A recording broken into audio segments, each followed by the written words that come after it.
आपण केवळ छत्रपती म्हणून आमचा खुलासा मागता आहात? आपल्या हिशोबी आपण आम्हाला केवळ युवराज लेखतात? छत्रपती म्हणून राजे, छत्रपतींना छत्रपती पदाशिवाय दुसरा प्रपंच नाही, दुसरी जिंदगी नाही.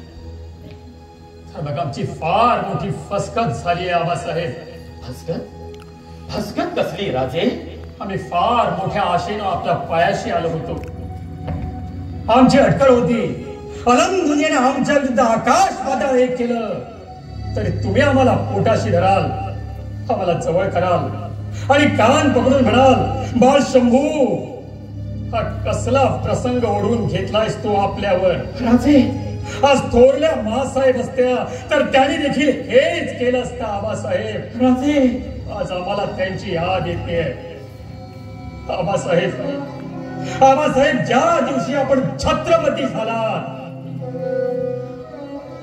त्याच दिवशी आम्ही पोरके झालो. आबासाहेब, आम्ही पोरके झालो. राजे, आम्ही तुमच्या हिताच्या दृष्टीने बोलतो आहोत. महाराज,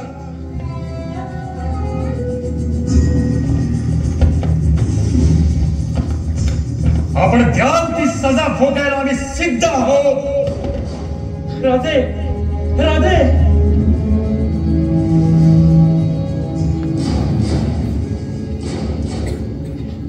कशी समजूत काढावी या वेड्या पोराची.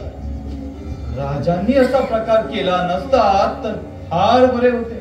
हे सगळं पाहिल्यावर शंभूराजे युवराज पदावर राहण्याने दौलतीला धोका आहे असा दावा प्रधानमंडळाने केला तर त्यात गैर काय आहे?